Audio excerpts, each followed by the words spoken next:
Hello and welcome to Maitreya education hub. आज का हमारा टॉपिक है QRNG यानी क्वांटम रैंडमाइज नंबर जनरेटर।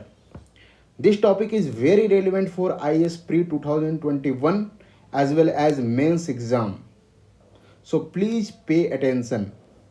अब मैं ऐसा क्यों कह रहा हूँ कि ये जो टॉपिक है वो इतना ज़्यादा रेलिवेंट है और एग्ज़ाम में पूछा जा सकता है, क्योंकि जो टेक्नोलॉजी न्यूज़ में होते हैं उस पर यूपीएससी खासा ध्यान देती है और उसके पूछने के चांसेस बढ़ जाते हैं।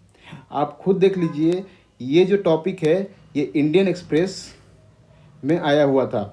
क्यों आया हुआ था? क्योंकि DRDO ने एक टेक्नोलॉजी विकसित की है जिसका नाम है QRNG। बाकी देशों में भी ये टेक्नोलॉजी विकसित हो रही है और कुछ देश इसमें सक्सीड कर चुके हैं।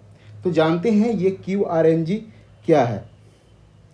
तो देखते हैं कि इस टॉपिक को यूपीएससी कितने डायमेंशन में पूछ सकती है और हम एक एक करके सारे डायमेंशन को डिस्कस करेंगे। So let's do it in the question and answer form. So UPSC can ask simply that कि who has got success in developing QRNG technology in India, and answer is DRDO in DYSLQT lab।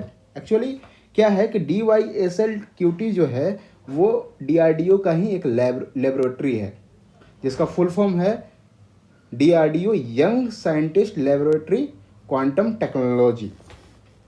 ठीक है, तो ये हुआ पहला question और ये हमारा एक डायमेंशन हुआ कि इसे किसने बिल्ड किया है।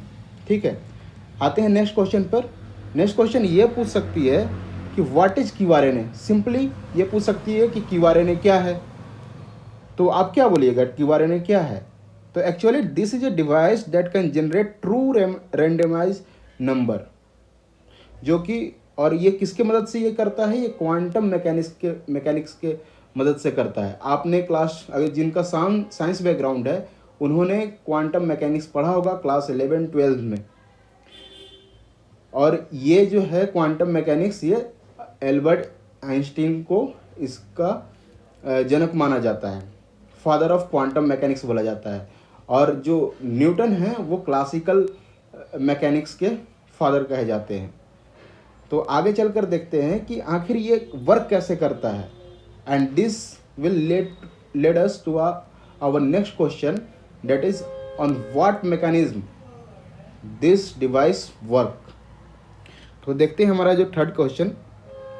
उससे पहले प्रिंसिपल कि आखिर ये किस प्रिंसिपल पर काम करता हो तो मैंने पहले ही बता दिया आपको कि क्वांटम मैकेनिक्स पे ये काम करता है। नेक्स्ट हम मैकेनिज्म देख लेते हैं कि ये मैकेनिज्म ये कैसे काम कर रहा है। तो इसे आप ध्यान से समझिएगा कि ये कैसे काम करता है, क्योंकि जो नॉन साइंस बैकग्राउंड है उनको थोड़ा सा समझने में दिक्कत हो सकती है। आपने पढ़ा होगा कि जो सनरेज आता है या फिर कोई लाइट है उसको हम लोग एक पैकेज ऑफ एनर्जी बोलते हैं, यानी कि उसको हम लोग फोटोन का नाम देते हैं। फोटोन क्या होता है? एक पैकेज ऑफ एनर्जी होता है, आप मोटा मोटी ये समझ लीजिए। और फोटोन का जो है वो डुअल नेचर होता है। ठीक है, वो वेव के फॉर्म में भी काम करता है और पार्टिकल यानी कि वो एक लीनियर मोशन भी वो अपना लेता है। और वेव तो आप जानते हैं कि वेव जो क्या है कि ऐसे ऐसे इसका जो मूवमेंट होता है ये वेव फॉर्म हुआ। और पार्टिकल जब ये लीनियर में ट्रेवल करेगा, एक लाइन में ट्रेवल करेगा, तो इसको हम लोग क्या बोलते हैं कि ये लीनियर मोशन हो गया।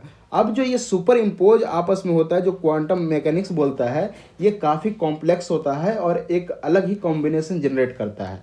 तो ये फोटोन का जो उसकी जो करैक्टरिस्टिक है उसी को आधार बनाकर ये डिवाइस क्रिएट किया गया है।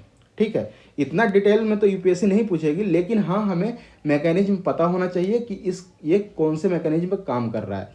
तो ये क्या कर रहा है कि यहाँ पर एक जो है कि ये लाइट का सोर्स है, ये जो आप देख रहे हो यहाँ पे स्क्रीन पर, आप ये ध्यान से देखो, this is the source of light. ठीक है, और ये जो क्या है कि लाइट इमिट कर रहा है, यानी कि ये फोटोन लाइट, अभी मैंने बताया कि जो लाइट होता है उसमें एनर्जी के पैकेट्स होते हैं, उसे फोटोन कहते हैं। तो ये जो लाइट, ये क्या है कि एक ऐसा ये ट्रांसलूसेंट मिरर है, this one is a translucent mirror, ठीक है।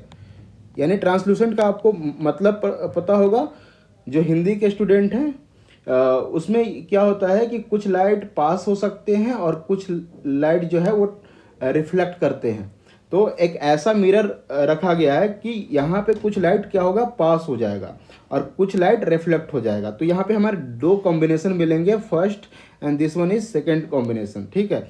जो लाइट रिफ्लेक्ट हुआ उसको 1 काउंट करेगा, बाइनरी नंबर आपने पढ़ा होगा, ठीक है, उसको 1 काउंट कर रहा है। और जो लाइट जो है ट्रांसमिट हो जाएगा, यानी कि जो लाइट बिना रिफ्लेक्ट हुए पार हो जाएगा, उसको क्या करेगा, ये 0 काउंट करेगा, ठीक है। तो एक बाइनरी नंबर हमें मिल जाएगा।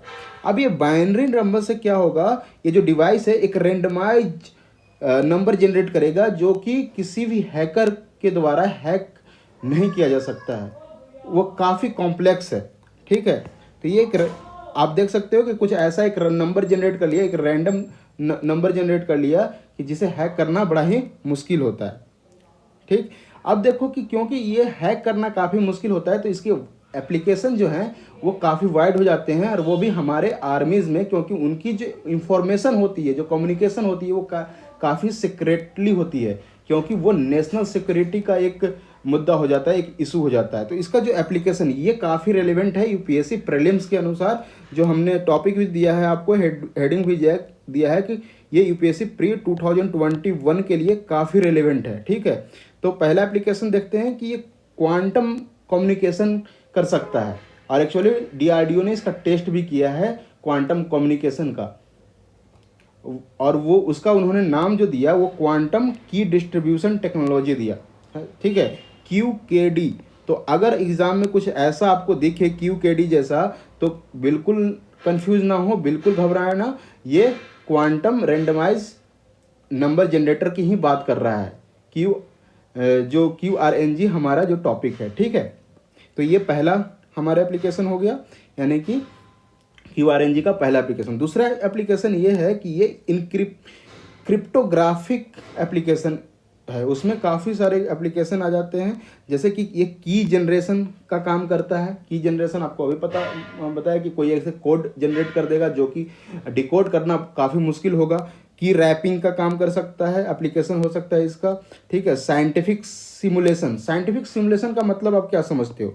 साइंटिफिक सिमुलेशन का मतलब होता है कि जो रियल इवेंट है उसको आप लोग एक प्रोटोटाइप के रूप में पेश कर रहे हो, और ये इसलिए भी महत्वपूर्ण है, इंपॉर्टेंट है, क्योंकि ये एक्सपेरिमेंट में काफ़ी काम आता है कि आप रियल इवेंट को क्या कर रहे हो, एक विजुअलाइज कर रहे हो, ठीक है।